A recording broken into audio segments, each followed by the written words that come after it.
මේ තවත් විශේෂ පුද්ගලයෙක් ගැන තමයි මෙයාත් මගේ පෝස්ට් මේක. හරිද? මෙයා ආවම බලගනියෝ 08 සිටින් පාසුවෙන් සිටින් හැල්මේ යා මම ඒක එදාම මිනිහා නෝට් කරා මිනිහා ටිකක් ඉස්සරහට යන පහක් මොනවා හරි කරපු මිනිහෙක් කියලා. ඒක මාත් කැඩිට් කරලා තියෙනවා මම කැඩිටින් කරලා තමයි ස්කෝලේ ඉඳලා ඇවිල්ලා තියෙන්නේ. මම එදාම මෙයා මට නෝටිස් වුණා. අපි මෙයාගෙන් අහලා බලමු මෙයාගේ විස්තර ටික. හරි ඕකේ. ආයි නමයි එක්කම කියන්නේ නම ගම. මම ලලිත් රෝහණ කියලා. ලලිත් රෝහණ කියන්නේ ක්ලාස් 700 මගේ යාපෝස්ගේ නම්බර් එක ගත්තත් නම්.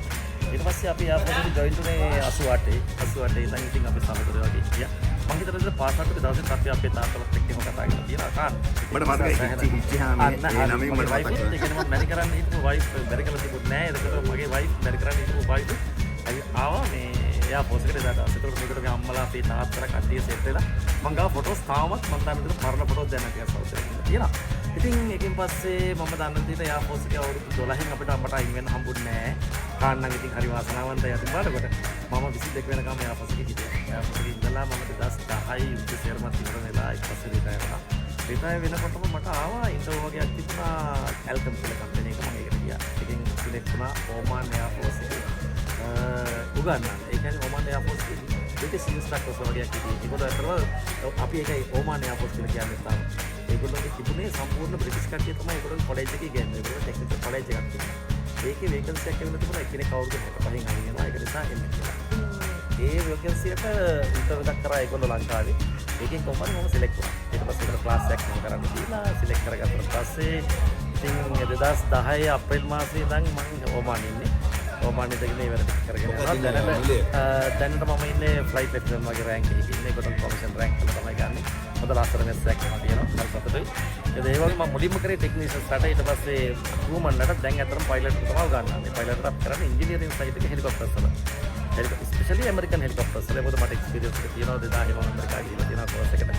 ඒ එක්ස්පීරියන්ස් එකත් එක්ක ඉතින් මම කරගෙන යනවා තියෙන ක්ලාසස් ටික පයිලට්ස්ට. ඒක තමයි දැනට වෙන්නේ. ඉතින් ගොඩක් හොඳයි. නිදහසේ ඉන්නවා. මගේ වයිෆුත් මාත් එක්ක මෙහි ඉන්නවා මෙතන. ඒක තමයි දැනට දැන් මේ නිවාඩුවක් ආවා. අපෝ බරක් දහනේ යන්න ඕන. අවුරුදු හැම අවුරුද්දම මෙයා සහභාගී වෙනවා. මාත් ඒකත් මෙයා ගාවා. මම හිතන්නේ මේක අපි වැඩිපුරම කරන්නේ දැනට කොහොමද හමුදාව ෂෙයා කරන එකට motivation speech එක විදිහට මම කරන්නේ. වුණ හමුදාවේ ඒක තමයි පුරුදු කොයිතරම් දුරකට අපිට කොයි විදිහට සාපේක්ෂව පාවිච්චි කරන්න පුළුවන් කියන එක තමයි කියන්නේ. නැත්නම් මම ප්‍රශ්නයක් අහන්න. මම දන්න විදිහට මේ වුණ හමුදාවේ නම් ආభాෂය තමයි අපි මේ ආభాෂය දැක කරන්න බෑ. අපි මේ ඉස්ලාම්ගේ ලැබිච්ච ට්‍රේනින් එක ඊට පස්සේ අපිට හැමතැනදී මේක අපි අපේ සීනියර්ස් ලාගෙන් අපේ පොතම කෙනාගෙන් ගත්ත ඒ තියෙන එක්ස්පීරියන්ස් එක කරගෙන ඒක වැඩගත් වුණා අපි. ඉතින් ඒක නිසා මම නම් කියන්නේ අතරම යාපොස්ගේ අපි ඉගෙන ගත්ත දේ ගැන තාමත් අපිට ඊට පස්සේ අපි IT කෝස් කරලා යාපොස්ගේදී ඊට අමතරව තව ගොඩක් කෝස් වල සහභාගී වෙන්න හම්බුණා යාපොස්ගේදී. ඒ දේවල් තියෙන ඒ දේ තියෙන වගේ තමයි මේ තියෙන්නේ අතන. අපිට ගන්න පුළුවන් තාමත් ඉගෙන ගන්න ඒගොල්ලෝ අපි ඒ තාමත් දෙන්නෝනේ. ඉතින් ඒ මිනිස්සුත් තාම කියනවා අපිට අපේ ආපෝස්ගේ අතරම ලොකු මේ අපි පොතේ ඉගෙනගෙන තියෙනවා කියන එක තමයි වටින්නේ. ඒ අපේ ගුරුතුමාට අපි අපිට මුලින් වැදුනා එන්න ගැටේ දාවත් වගේ කපුවට ගැටලා තියෙනවා. තාමත් වෙන ගැටිච්ච කෑලි. ඒ වගේම අපේ කාලේ කෝස් එකේ හොබි එකක් තියෙනවා. ඒක කරගෙන ඉන්න උඩයි හම්දා ඉන්නකම්ම ඒ නම තියෙනවා. යන්න බෑ. ඒ වගේ හොඳ මිනිහක්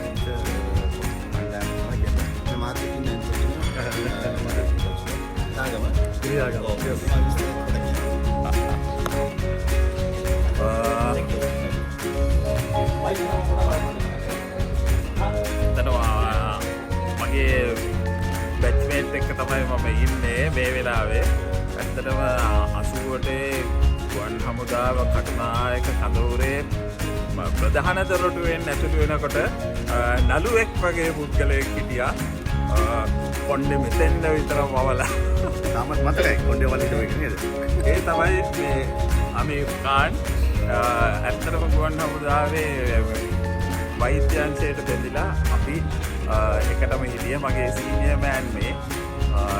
අපි ඇත්තටම සෑහෙන දේවල් කරා. අපි මූලික පුහුණුව ගුවන් හමුදා කඳවුර කටුනායක අරගෙන ඊට පස්සේ අපේ ප්‍රැක්ටිකල් නැත්නම් ප්‍රායෝගික පුහුණුවට ඇත්තටම ගියේ අද තියෙන නැෂනල් හොස්පිටල් නැත්තම් ජාතික රෝහල කොළඹ පළවෙනි ලංකාවේ පළවෙනි ජාතික රෝහල කොළඹ.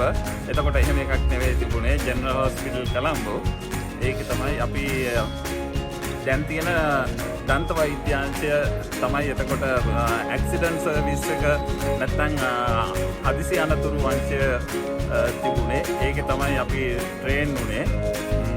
අපි ඒකේ සෑහෙන පන්නරයක් ගත්තා. ඊට පස්සේ ගුවන් හමුදා ගයිස් මේ මගේ බෙඩ් එකේ ඇඳේ හිටියේ මම යට හිටියේ. ජනක නායනා නායක ගම අලව්ව. හරිද? නම්බර එක කියන්නේ කොහොමද? 1169. ගුවන් හමුදා මොනම කැම්ප් වලද හිටියේ? මම ගුවන් හමුදා කටුනායක කන්දවර හිටියා. ගුවන් හමුදා මූලස්ථානයේ කොළඹ හිටියා. මඩකලපුවේ හිටියා. මොරවැව හිටියා. ඉංග්‍රීසියට හිටියා. ආදී කැම්ප් වල ඉතින් හිටියා. ගුවන් හමුදා හිටපුව අමතක නොවන සිද්ධියක් මොකද? අමතක නොවන සිද්ධිය කියන්නේ මම ගොඩක්ම ගුවන් හමුදාවේ ක්‍රීඩාංශයෙන් සහයෝගය දීපු තමයි මේ ඉසව්වක් මේ ගුවන් හමුදා පාපැටි සවාරිය. ඔය ගුවන් හමුදා පාපැටි සවාරියේ ක්‍රීඩකයින්ට මම වැව් 5ක විතර වතුර ඇදලා ගහලා ඇති. හරිද? ඉතින් එක දවසක් ගුවන් හමුදාවේ අපේ සහෝදර සිවුරු දෙනාටම මේ මම ආදර කරුවෙක් විදිහට යනකොට මම මේ පැත්තේ ලොකු බයිසිකලයක් DR 600 කියන බයිසිකලේ ඒක පෙට්‍රෝල් බඳිනවා නිතරම.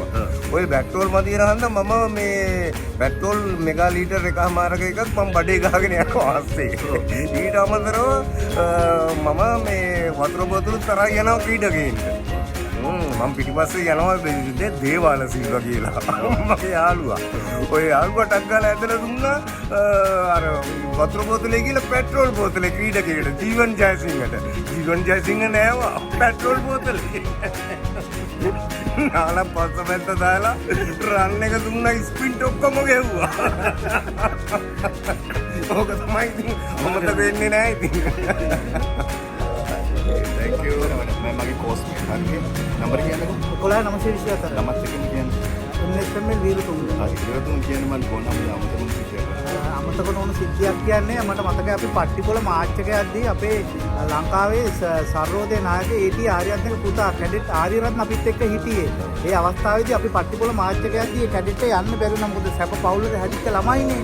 ඒ ඔෆිසර් උස්සන්ගේ මේ මගේ යාළුවා කාන් තමයි මට මතකයි කාන් පැක් එක කරේ දාන් අපේ පැක් එක හිර බරයි ඒකේ යුදා අපේ යුද්ධයට අවශ්‍ය ඔක්කොම ආයතන ටික තියෙනවා ඒ උනාට ඒකත් දාගෙන කාන් අර කැඩෙට් ආර්යරත්න කරේ තියන් පට්ටිපොළ ගියා ලොකු කඳු සිතර පහු කරගෙන නිකන් ඔයවල් වගේ වයින් අර බෝට ඔප්ටිකල් බෝට් පහු කරගෙන අපි එක්කෝ මේ ගමන සාර්ථකවම කළා පට්ටිපොළ නගරයට ළඟා වුණා. right thank you මට නම් ඒක ඇත්තටම මතක නෑ ඒක. මට මතකයි උඹ අරන් යනවා මට මතකයි කෝපල් වික්‍රමසිංහ කියනවා අඩෝ කානා ඔක එක්කම් ඵලයන් බං උඹලට උඹ දේ තමයි ඕකුම් කරේ තියන් යන එක වගේ කියලා කිව්වා.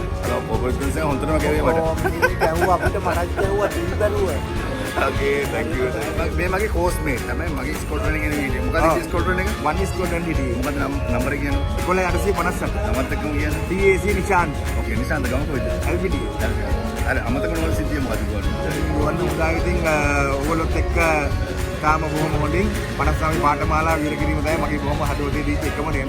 ඔව් මට මේ කාලේ යාව දැක්කම මට පොඩ බයස් තිබුණා මම දැක්කම තරබරකම මයික් ටයිසන් වගේ. ඔව් ඒ වලට හරිය හොඳ හිතුවා. ඔව් මේ ගුවන් හමුදාවේ ඉන්නකොට මොනවද කැම්ප් වල හිටියේ? මම හිටියා වවුනියාව පුද්ගල ලක්මලාන කටුනායක මට එතකොට මට කලබුව වගේ ඒවයි හිටියා. මොනම කැම්ප් එකක් මොකද? මුන්නම කැම්ප් එක මචං මට කම පුද්ගල කාර්යය මම ගොඩක් පාසයි. උරෙන් බලන්න ඉඳලා. ඔව් අනිවාර්යයෙන් ඉතින් පොට්ටක් නෙවෙයි නෝට් එක දුරක්. ගන්න උලන් ගේට් එක කම්බින් ඇද. ඔය ගුවන් හමුදාවේ සෙබුණට ගොඩක් වෙලාවල ඉන්න සිහින ගුවන් කාන්තාව. කවුරු ඉන්නවද යාගේ? අයියෝ තේන කාන්තාව හිටිය ගොඩක් අය දැන් ඒගොල්ලෝ මොනා වෙලක් දන්නේ නමක් කියන්න බැරිද? මට නම නම් මතක නෑ මචං. තේන ගොඩක් කාන්තාව හිටියා. හරි ඉතින් හිටියා. ඉතින් හිටියා. ඔව්. බැන්නේ දැන් තීජ කෙනෙක්.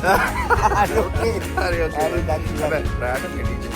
දානවා කලින් අදිනවා නම් මගේ වැඩේ. ඔව් ළමයි තමයි දැකලා ඉන්නකොට යනවා පාඩම් කරාද? හරි ඕකේ කාට්. ඕකේ බයි. මොහන් කුමාර තමයි මගේ ඇඳ ඉස්සරහම හිටියේ දියතලාවේ. හරිද? ඔව්. කමිටි කොට ස්කොට්ලන්ඩ් එකේ. ඔව්. පාඩම් බලගන්නේ. ඔව්. කාලේ චක්කවලේ ඔක්කොම මාසික තුන්වෙනිදා පටන් ගත්ත එක. දෙයක් ගස්ුනේ මාර්තු 11 වෙනිදා අපි එකට නිදලා හිටියා. ඒක නේද? ඊට පස්සේ 4 විවිධ බැංක් වල අපි ගායම් කරන හම්බුණා. මම හිතන්නේ අපි නැවතත් අපි එකතු වෙලා අපි ගෙට් ටුගෙදර් කියලා නැත්නම් බිස්නස් කොස් එකේ එකතු වීමක් අපි ආරම්භ කළා. 2020 අවුරුද්දේදී කොරෝනා එක තියෙන කාලේ. ඉතින් එතන එකතු වෙච්ච එක අපි එතන සම්පූර්ණයෙන්ම හම්බුණා. ඊට පස්සේ මම හිතන්නේ මිලියන් වල ඊට පස්සේ දීගම මුවර ඊට පස්සේ දීගම අවසානයේ අපි දැන් පස්වෙනි තවටත් අපි හම්බ වෙනවා. ගාල්ලේ. සතුරු යතරම යාළු ඔක්කොම හම්බ වෙලා අනසම් පාඨමාලාවේ මම කෙනෙකුට හම්බෙලා සහෝදරත්වය එකතු කරන්න ලැබිච්ච එක. මොකද කියන්නේ මම දැන් සාඩු ලොකු හොල්ලක් කරනවා අපි කොහොම වෙන්නේ. ආන්ට ගොඩක් ස්තුතිවන්ත වෙනවා. ඒ කාරණේ නම් දායකත්වයෙන් කරපු එක. ඒක වොලන්ටියර්ලි කරන දෙයක්. thank you මේ වගේ කෝස්මේට් ඕකේ කෝස්මේට් කියන නම්බර එකයි ළමයි ඔක්කොමත් එක්ක ගමත් එක්කම ආවල එක 80 රාජා දෙන්තු රාජා කියවනවද දන්නේ? අනික දන්නවා. ඔතන දෙන්තු රාජා කියලා. ගම හවේ යමු. ඒ ගෝනමුද මොනම කැම්ප් වලද හිටියේ? මම හරි වැඩිපුර මේකේ කොළඹ තමයි. ඒක තමයි. පොඩ්ඩක් ඉතින් මින්නේරි ටික දවසක් හිටියා. ඊළඟ දින මාස 9ක් විතර. හැබැයි ගෝනමුද හිටපු අමතක වුණ සිද්ධ කියලා මොකක්ද? අමතක සිද්ධ තමයි උඹලා වගේ මුක හිටපු. බොහොම අමාරුයි නේද? බොහොම අමාරුයි හිටියේ. හැබැයි ගුවන් හමුදාවේ ඔය හැම ගුවන් මේ බටේකටම ඉන්නවා සිහින ගුවන් කාන්තාව මොකක්ලාවට. එහෙම කට්ටිය කවුරුද කියද? අපේ කාර්යය දැන් මම අධ්‍යයනය කරනවා පරිසර උත්තර දෙන්න ඕනේ හේතුව දැන් එක සීන නෙමෙයිනේ සීන පහක් විතර ඉන්නකොටම දැන් අනිත් සීන ඔක්කොම තර වෙලා යනවානේ තාමුන් අපිව දන්නවනේ හිතවත්නේ ඒක නිසා කියන්නේ සීන බොද කරගන්න බෑ මචං මට ඒ පහම සීන පහම බොද කරගන්න බෑ තාම තියෙනවා හැබැයි කියලා තාමත් බලාපොරොත්තු වෙනවා තාම ඉතින් නාටුන බලාගෙන ඉන්නවා ඕකේ මචං thank you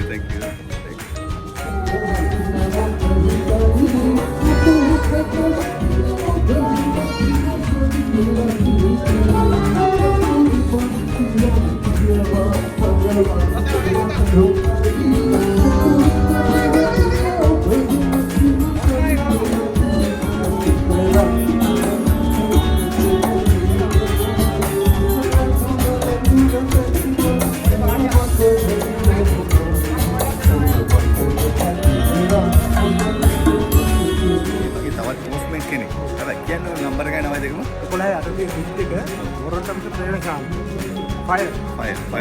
11 අපේ ස්කොඩ්රන් එකේ හිටියේ.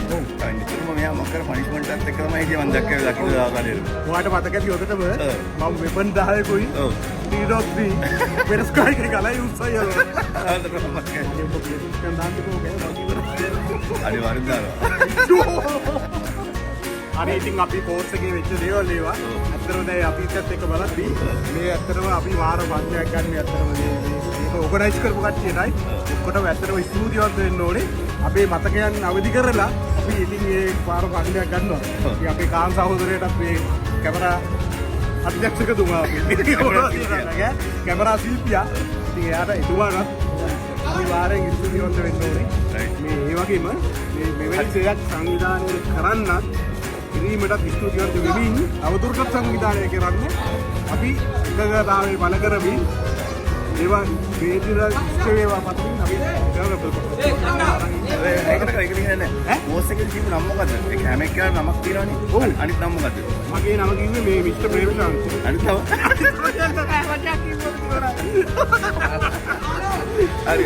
හරි.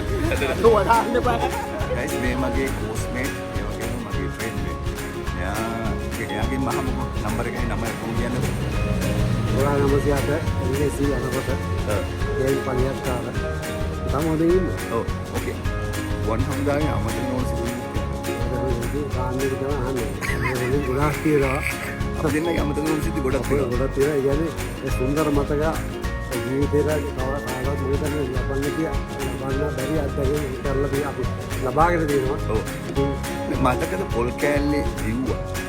මම පස්සෙන් පන්නගෙන පොල් කෑල්ලේ මඤ්ඤොක්ක කෑල්ලේ මොකේ ටවල් එකේ ලැබුවා මම. මට ඒක බලවැල්ල මම මුගේ පස්සෙන් දිව්වා. අnder රාපි නෙටේ. ගුවන් බඩන්ට සීන ගුවන් කාන්තාවක් තිනවා කියලාවට හරිද? කවුද හිටියේ? නම කියනවලු. ඒතරම එහෙම හැඟීමක් තිබුණේ නැහැ ඒක. මට මේ නම එක තිබුණා. බොරු කියන්න එපා. මම කියන්නම. කියපන්. හරි. කියන්න බැලගමඩ. හරි.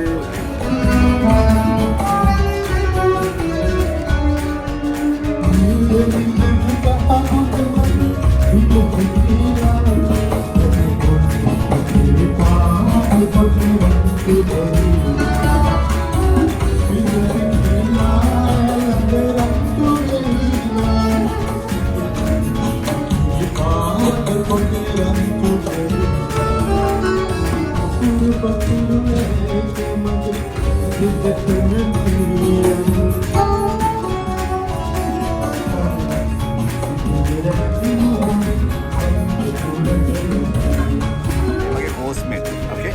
නම්බර් එකයි නමත් එකම කියන්න. මගේ නම්බර එක 11 මගේ නම රුවන් පතිරණ මගේ ටේට් එක ගෘහ නිර්මාණ ශිල්පී ඩ්‍රාෆ්ට්මන් මට මාර සිදුවීමක් තියෙනවා එයාර්ෆෝස් එක ගැන කියන්න. හරිද? පළවෙනි සිදුවීම තමා මම සාමාන්‍යයෙන් ගුවන් හමුදාවේ මගේ ටේට් එකේ මම තනියෙන් හිටියේ. මම තමන් සෑහෙන්න මම ගුටි කාලා තියෙනවා. මගේ තනි ටේට් එකේ නිත අම්බානක හැමතිස්සෙම කරනවා ඩ්‍රාෆ්ට්මන් බි කියලා තමයි කතා කරන්නේ කුණුවarpයක් කියලා. ඉන්ස්ට්‍රක්ටර්ලන් වැඩිපුරම ගුටි කාපු එක මම. මොකද මගේ ටේට් එකේ හැමතිස්සෙම මාව වෙන බෝලින් වෙන්න කිව්වත් මං තනියෙන් ඉන්නේ. මගේ කන්ට ගන්නවා අනිත් ඒවා එක්කම වර කියලා. මට ඉතින් මං කොහෙන් එක්කන් එන්නද? මං හිතලා ඉන්නේ ඒ වගේ අම්බානක කාපු එකෙක් තමයි මම. අද මේ පැත්තට ඇවිල්ලා ඉන්නවා මේ යාළුවෝ එක්ක ඉන්න එක ගැන හරි සන්තෝෂයි. මේ කාන් මගේ මේ ඔපරේෂන් එක බැටි ක්ලෝස්. මේ කළු ගලකට ඇවිල්ලා මේ කාන් තමයි අවුරුදු දැන්ට 28 32ක විතර උඩදී මෙතෙන්ට මම දැම්මා. මම ඉන්නේ මේල්ලස් පාත්‍යා වගේ. මෙයා තමයි බැටි ඉතින් මට මේ ඔපරේෂන් එකේ මේ අතට මැහුමක් දාපු එකේන. මං ඇහුවා පික්ලිව් එකක් දෙනවද කියලා. අනේ බෑ බං උඹ ඇටැච්මන්ට් එක ඇවිල්ලා තියෙන එක. thank you. ජය වේවා.